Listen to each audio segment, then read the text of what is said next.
What's up, everyone? Matt Gajewski here, back again talking college basketball, and it's a very special day. Not only is it one of the final Saturdays, but it is March 1st. We're actually coming to you from Friday night, February the 28th, just trying to put this video out a little bit ahead of time and get ahead of some of these lines.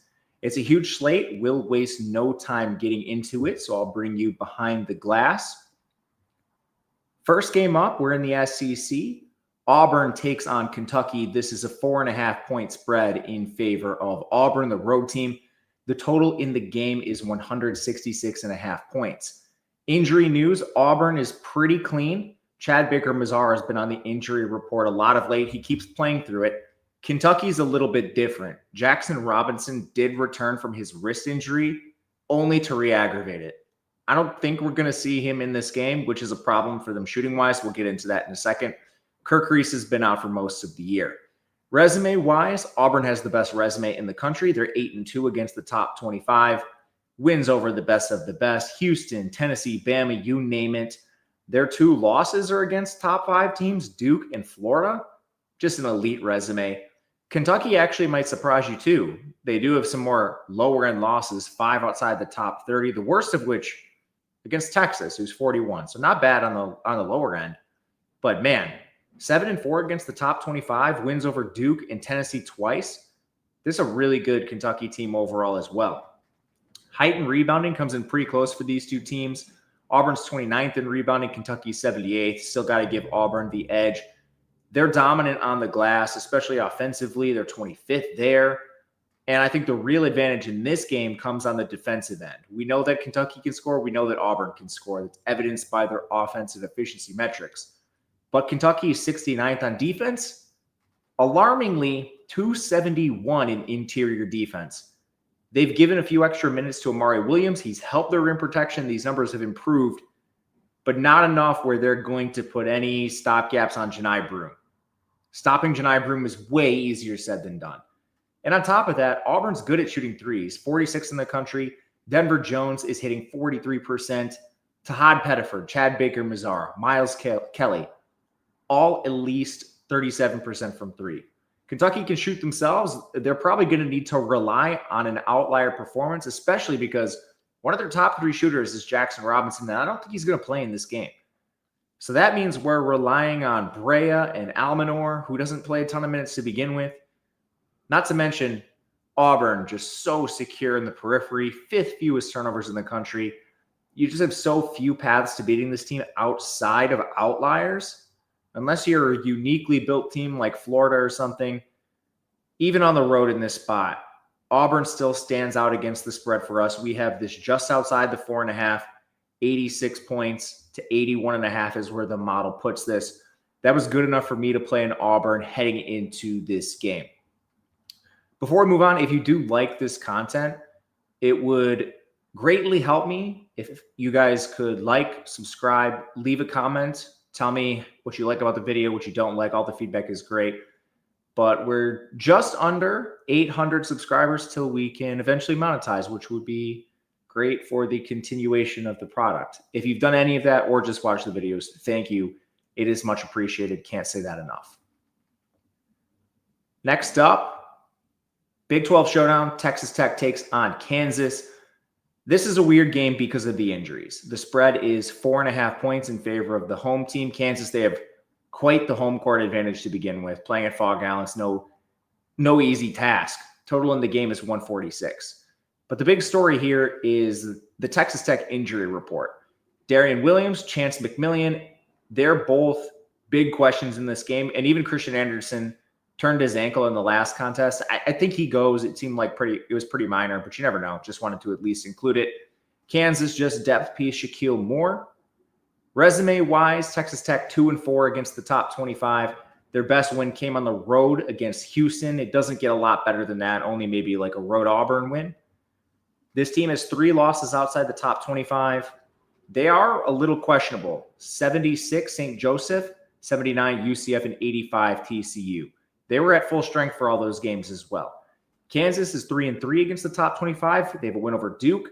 Lucky for them, they got Duke at the beginning of the year when they were breaking in a bunch of freshmen. Best time to play them, of course. They should have beaten Houston. They let that one slip away in double overtime.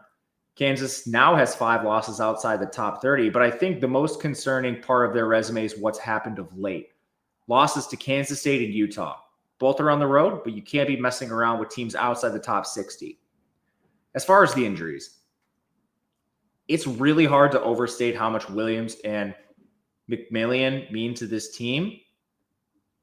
McMillan's their best shooter. He's hitting nearly 45% of his three-point shots. So anytime you look at any sort of shooting metrics for this team, he's the crux of it. You look at Williams, he's the second most efficient player on the team behind JT Toppin. There's less information on his status. McMillan was seen in a boot, so none of this is positive. As far as the stylistics go, outside of the injuries, Kansas plays a tall lineup. They're 14th in effective height, 63rd in rebounding. Texas Tech is only 215th in effective height, still 31st in rebounding. But actually, I think the Williams injury is going to force them to play a taller lineup. They've been using more Frederico at the 5, who's 6'11". They typically are using Toppin there, but now you kick Toppin to the 4. Frederico comes in at the 5. You're just naturally being taller. With that said, he's less efficient. So, I mean, you're giving up something by playing the size.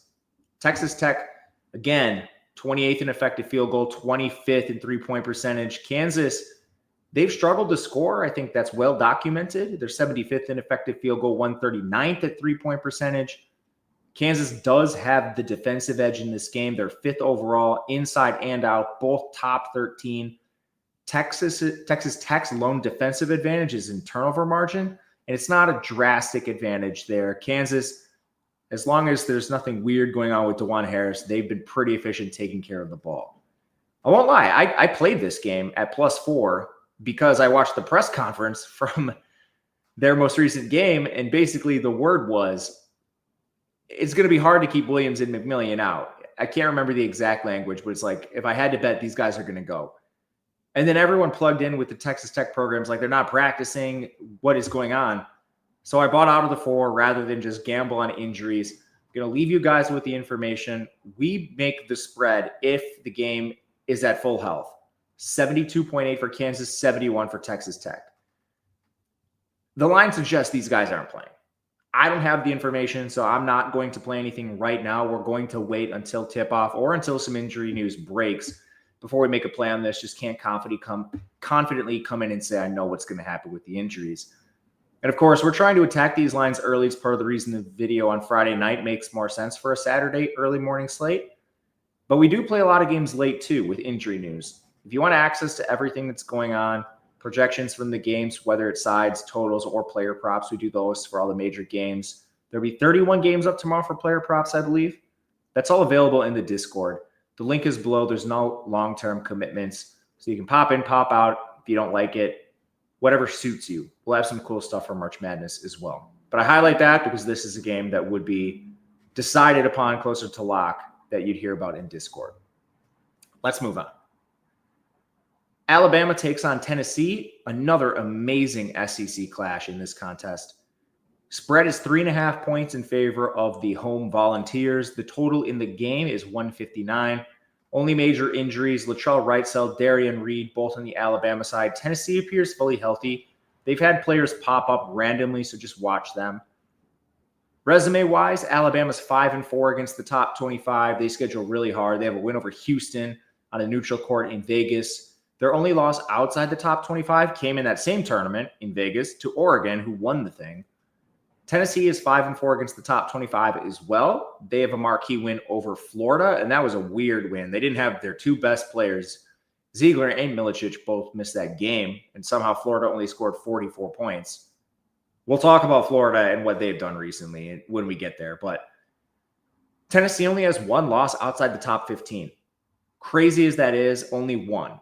And that was to Vanderbilt by 1 point on the road. Just an insane resume for Tennessee. This is a crazy clash of styles, about as differing paces as you can get in the SEC. Bama's first, Tennessee's 339th. So we'll have a play on the total. We'll get there. Let's just talk about how these teams match up first. They both play with size. They're both top 17 in rebounding, both well-coached teams, both top 20 in the offensive glass as well. Alabama just has guys for days on the interior. They continually rotate guys like Stevenson, Amori. Even with Reed out, there's just a So much depth with this team. Offensively, Alabama is second in total offensive efficiency, ninth in effective field goal percentage. 109 from three might raise some eyebrows. But when you dive into that, isolate for conference play, from January 1st onward, Alabama's 33rd in three-point percentage. Tennessee is second in total defense. They don't have a clear weakness, so it's not going to come easy.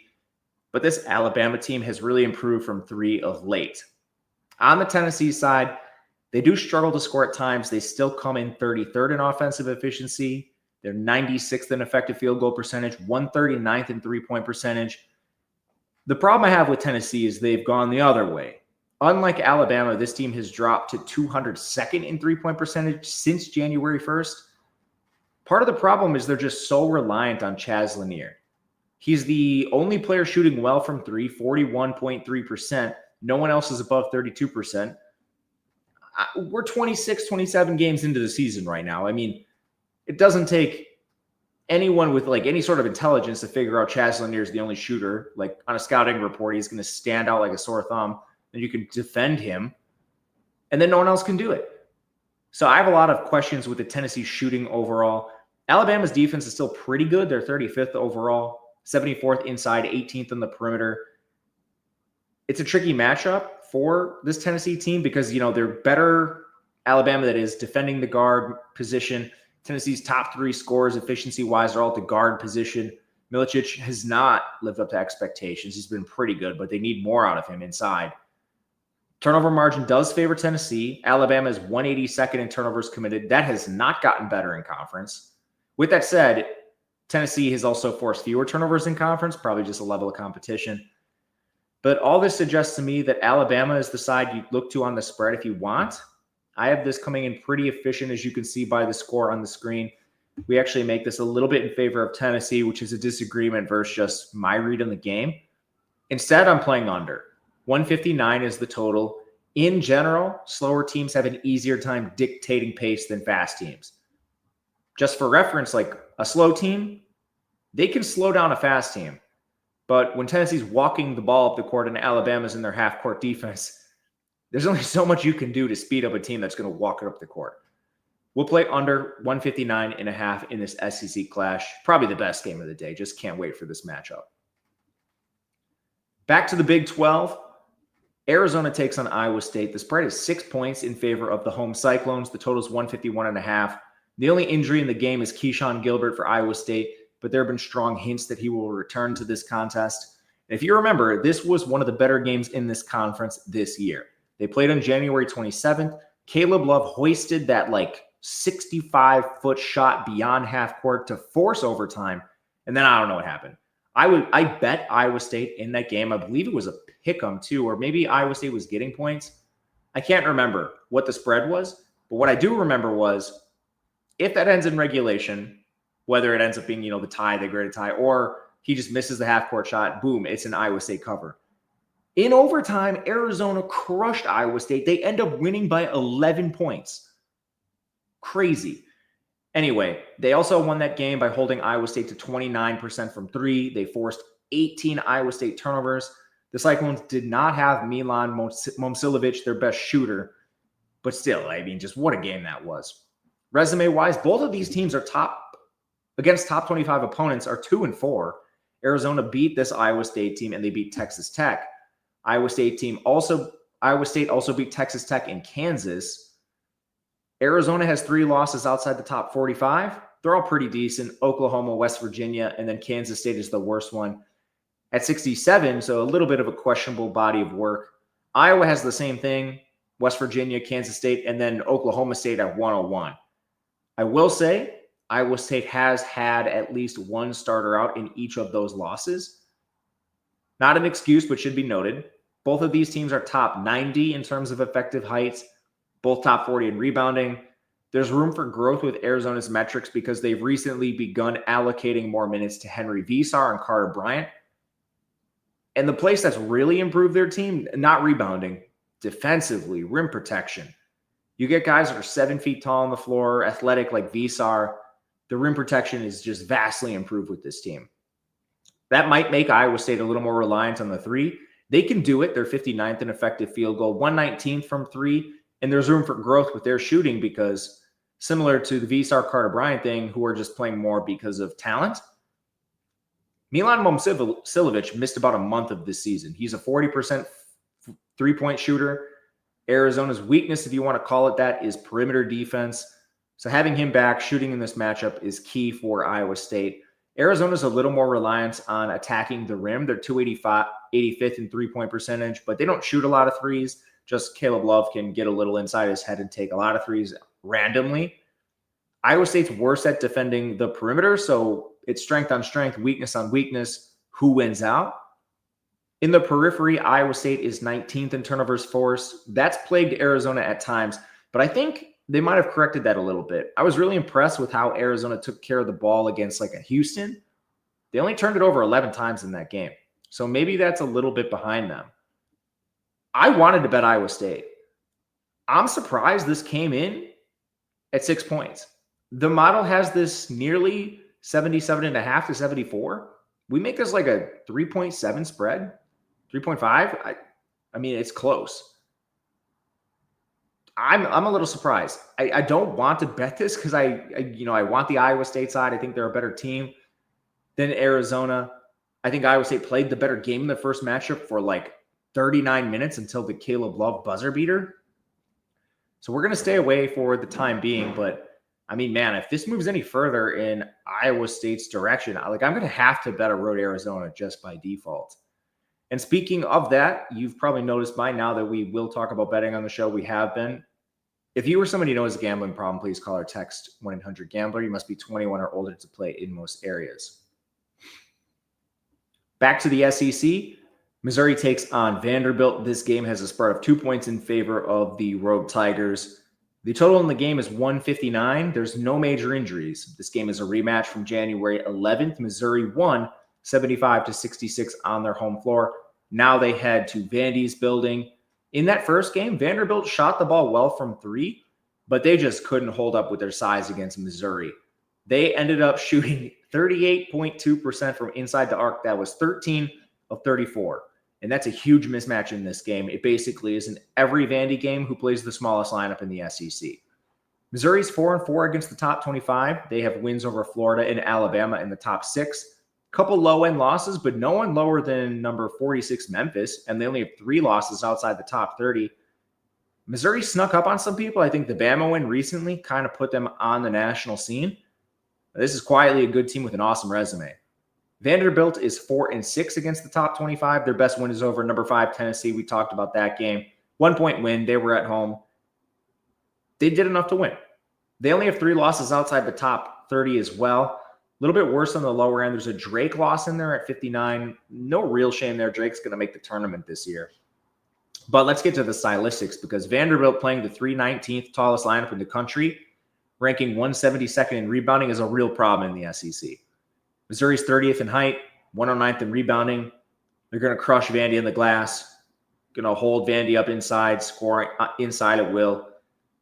It's just a tough Vandy team to really put on the floor right now. In the SEC, that's as good as it is. Missouri is also the better shooting team, 10th in effective field goal percentage, 29th from 3. Caleb Girl's still flame-throwing, 44.5%.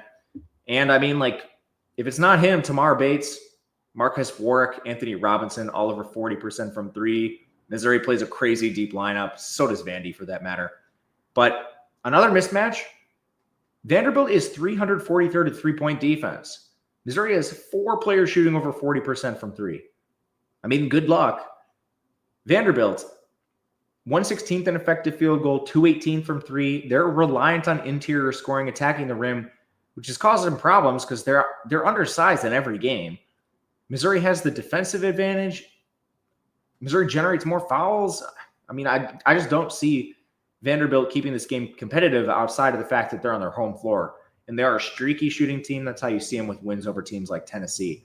But Missouri, as good as they're at shooting with as many advantages as they have, I think we can play this one comfortably through the 2. We make it outside of that, nearly 3 points. I also took an over in this game. Pace is pretty decent. 2 top 125 paces. We mentioned the weaknesses on Vandy's defense. I think Missouri gets theirs. It's just a matter of can Vanderbilt keep pace in this game? And I think they shoot the ball well enough where they should at least remain competitive for this to get over the total. But by far, my favorite play is the Missouri minus the 2. Might be my favorite play on the slate so far, at least.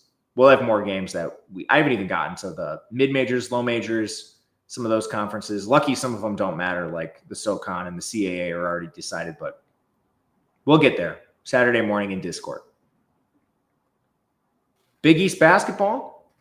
Creighton takes on Xavier. Spread is 2.5 points in favor of the home team. The total's 150. Injuries in the game. Nothing really new. Pop Isaacs for Creighton. Trey Green for Xavier. This is the most important game of Xavier's season. They did a ton of damage to themselves earlier in the season. They basically put themselves in a position where they needed to go on like an 8-game run to close conference play in order to even be live for a tournament bid. And they've done that so far. They've won the first 4, but out of those last 7 games or so, 7 or 8 games, they only played one team in the top 4 of the conference. That's this game against Creighton. The other games were against Providence twice, DePaul, Butler, Seton Hall. Butler twice, excuse me. So this is the most important game of Xavier's season if they're going to make the tournament. Rematch from January 29th. Creighton won 86-77. They were at home. They lost the turnover battle, but they generated more fouls and shot the ball a little bit better than Xavier. So that's how you get the gap. It's a little wider, honestly, than the statistics indicate, but still a pretty sound win for Creighton. They're 2-3 against the top 25 now that Marquette has fallen to 26. They beat Kansas and St. John's. The St. John's game was a 1-point grease fest, and St. John's ended up getting the next one. Creighton has 3 losses outside the top 40. Worst one came against Georgetown at 83. It was not a bad team. This is Xavier, their resume, and this is why they need this game. No wins in the top 25. They only have 2 wins in the top 50 against number 26 Marquette, number 37 UConn.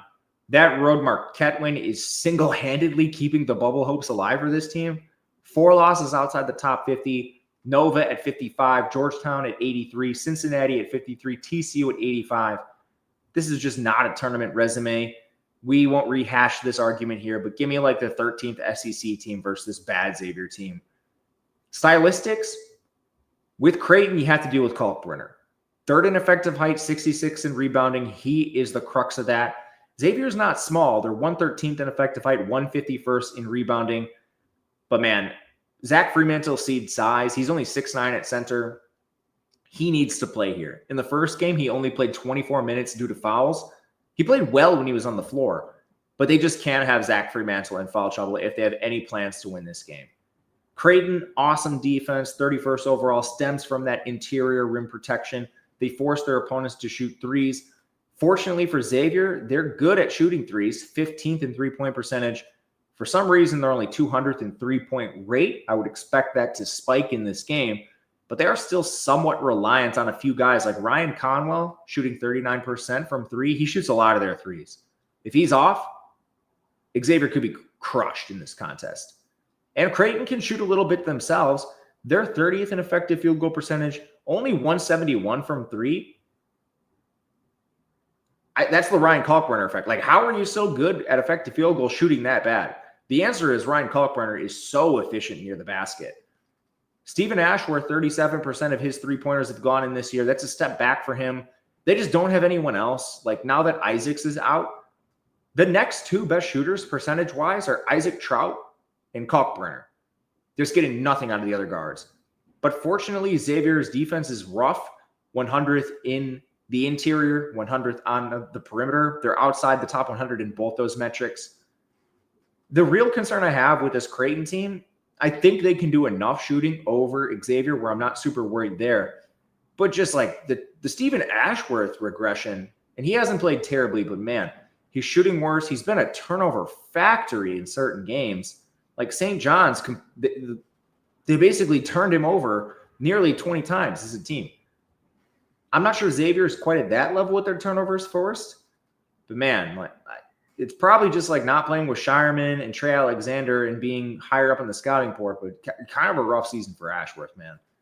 He's been up and down. We'll frame it positively like that because he has played well in some spots. With all of that said, we make this about 1 point. Right now, you can catch Creighton plus a 2.5. It's not quite there for me personally. I want a 3 in this spot. I think we might get it with this being a must-win game for Xavier. Xavier's at home. Carl Brenner has been banged up of late. We've seen him turn ankles, have foot injuries, come in and out of games. So he's probably not 100%. That should be worth mentioning. He is the single biggest advantage this Creighton team has. So it's just a hesitation. There's a good chance I end up on the Creighton side of this. We'll see where it moves throughout the night. Back to the SEC, essentially, alternating SEC versus the other conferences. Georgia takes on Texas. This game is a 5.5-point spread in favor of the home team. Texas, 145.5 is the total. The only injury in the game, Chendo Weaver for Texas. He's been out for a while. Georgia got back Tyron Lawrence. Georgia's off the huge upset of Florida in their most recent game, keeping their bubble hopes alive. And like I'm saying, Georgia is a better team than Xavier. Georgia's a better team than insert bubble team here. Drake, North Carolina. I don't care. Probably San Diego, UC San Diego. People don't want to hear that. Georgia just has way more losses, but you're going to hear a lot of talking heads in the public say, these SEC teams don't belong in. Why? Because they play in the SEC? That's the only reason.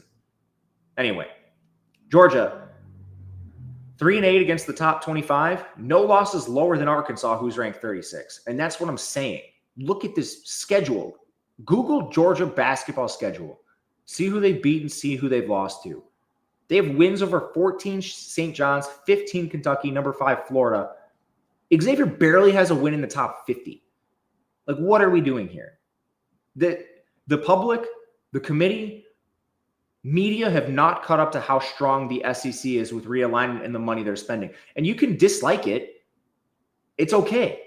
I'm not the biggest fan of having 14 elite SEC teams either.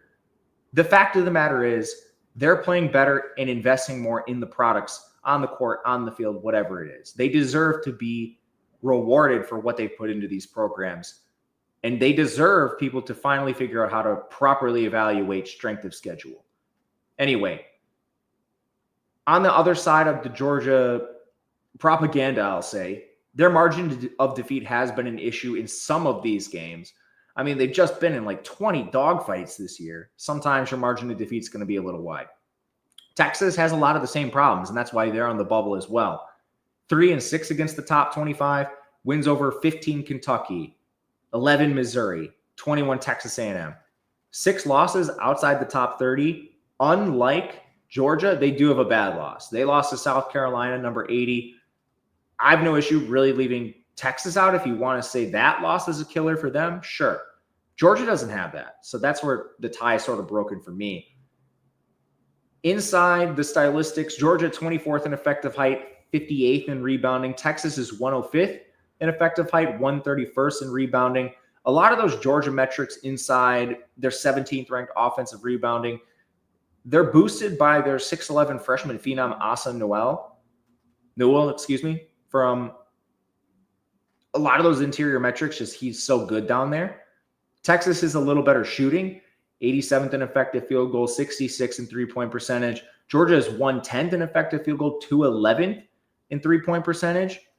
Neither team takes a lot of threes, so that should at least be noted in this spot. They're both outside the top 240 in three-point rate. Georgia is a little better in total defense, but it's not by much. It's 28-64. The biggest Texas weakness is their perimeter defense. They're 197th. But again, Georgia's not the best at shooting threes, so I don't know if they really exploit that. Both teams are actually better inside. We're talking top 66 interior defenses on both sides.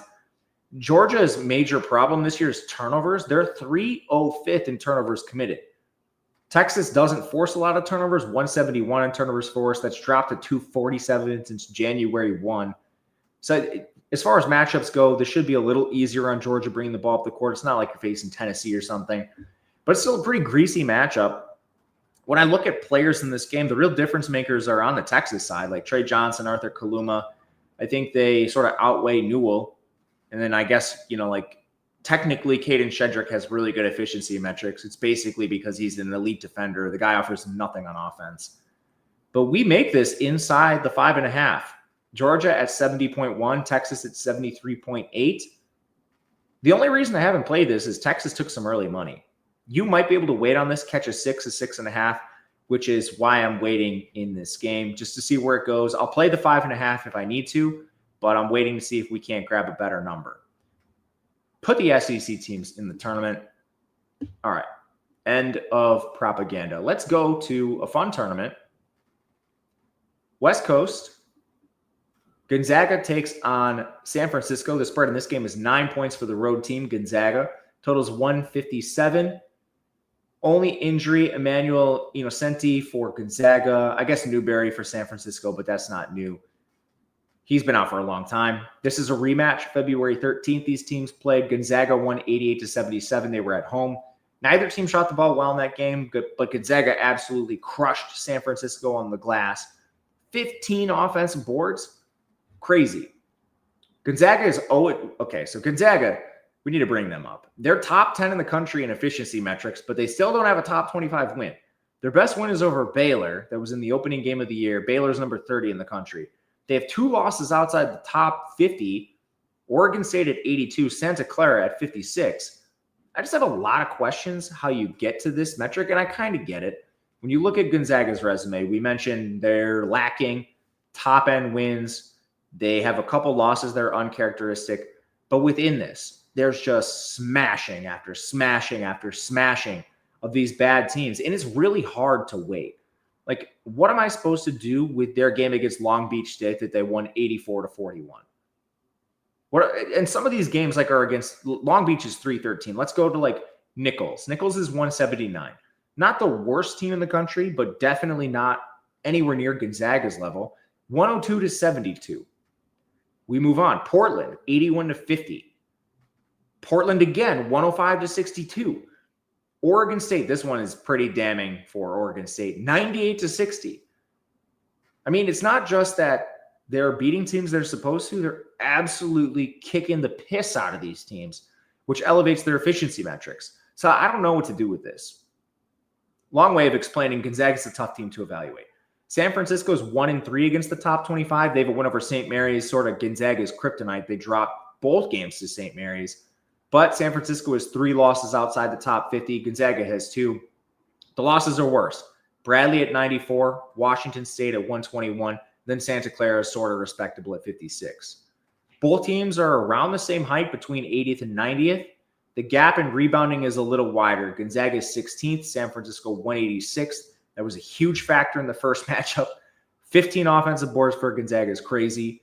Gonzaga's better at shooting, 18th in effective field goal, 114th from 3, despite ranking 308th in three-point rate. That actually kind of suits them in this matchup. San Francisco is 2nd in perimeter defense, but on the interior, they're 212th. Gonzaga, basically their 3 most efficient scorers come on the inside with Graham Ike, Braden Huff, and Ben Gregg. Just statistically, Gonzaga has one of the best front courts in the country when Graham Ike is not fouling. On the other side, San Francisco 70th in effective field goal percentage, 139th in three-point percentage.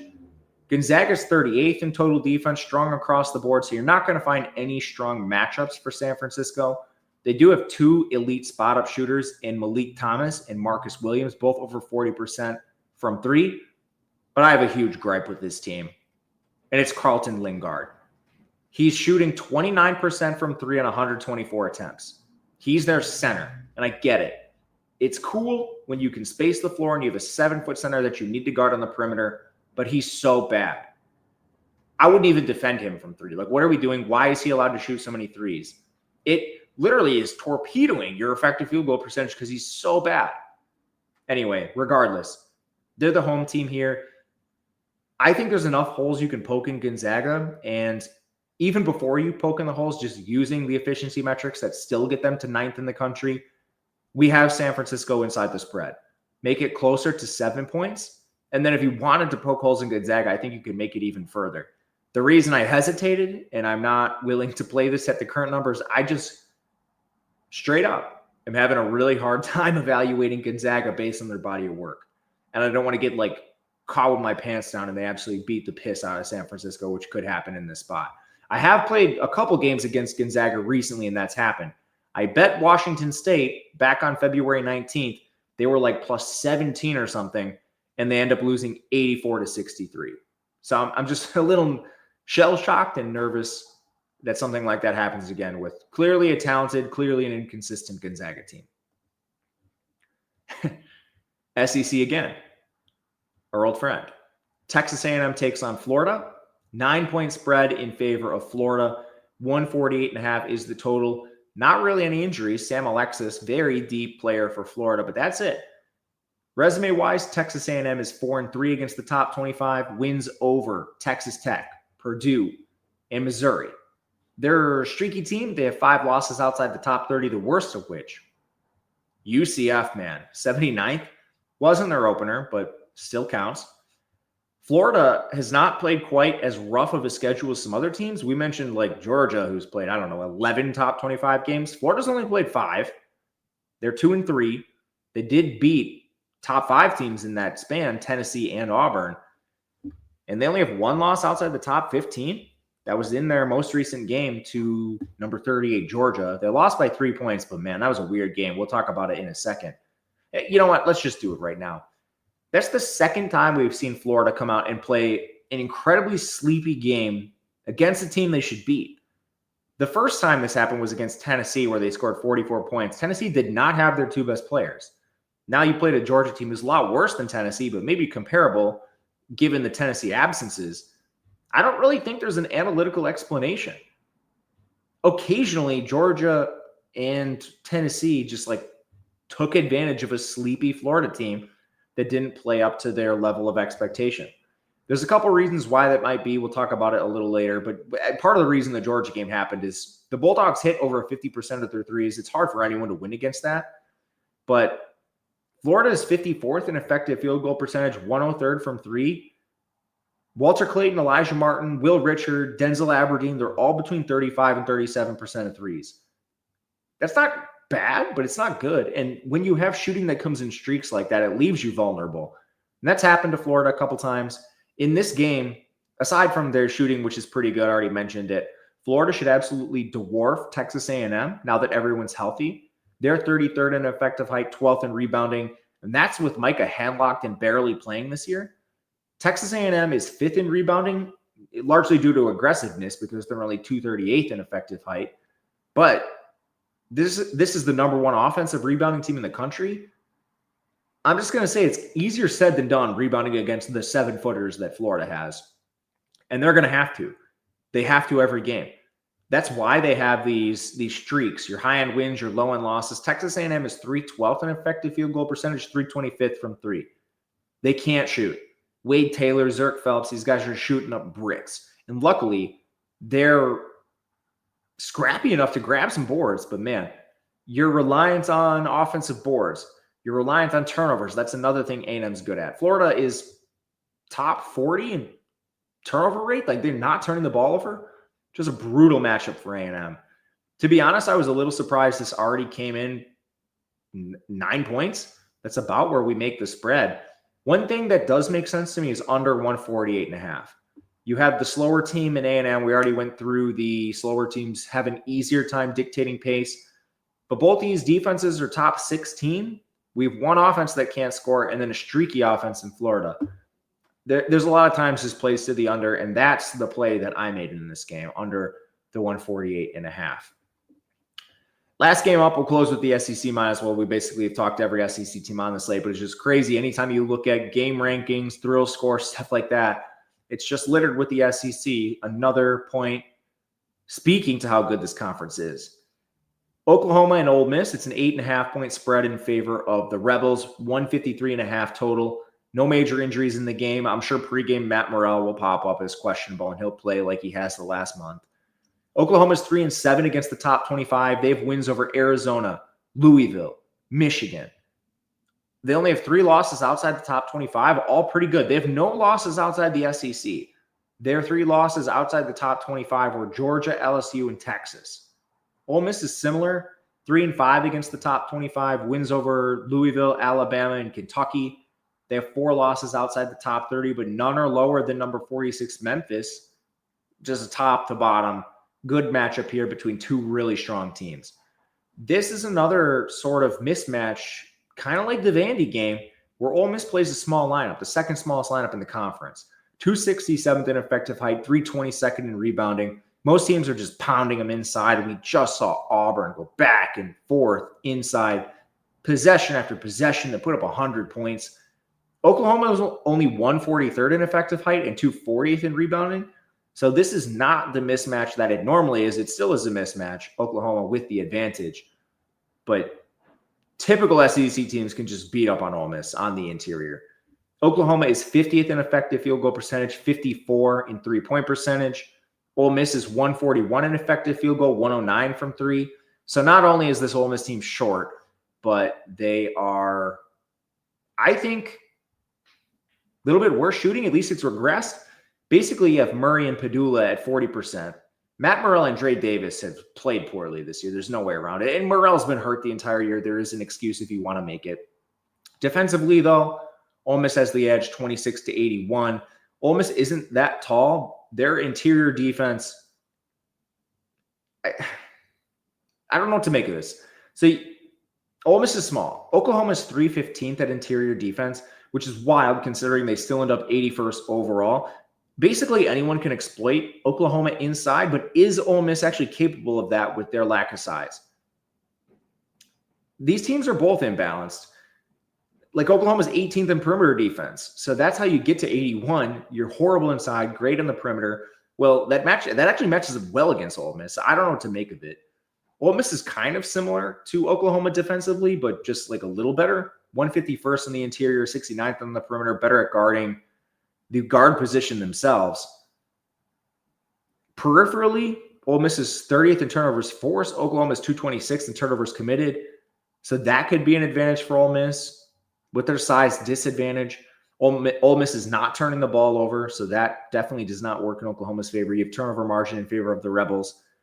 The only other thing I think that's a factor is Oklahoma has been messing with their rotation.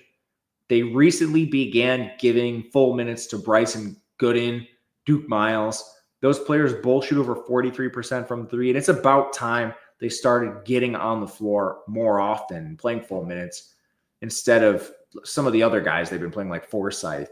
Anyway, we make this inside the 8.5, 72 to 79.2, closer to 7 on the spread. I played Oklahoma plus the 8.5. I think you could also lean under. We make it just under. Pacing in the game is a little above average. And there are matchups to exploit, but it's not the cleanest way these offenses play, just naturally. So I think you could play under the 153.5, more comfortable with the 8.5 with Oklahoma. That'll do it for us today. Thank you guys for watching along. Want to appreciate you. Let me know what you think about the video. If you have any feedback, I would love to hear it. Otherwise, we'll be back on Sunday talking more hoops. Until then, good luck. We'll catch you next time.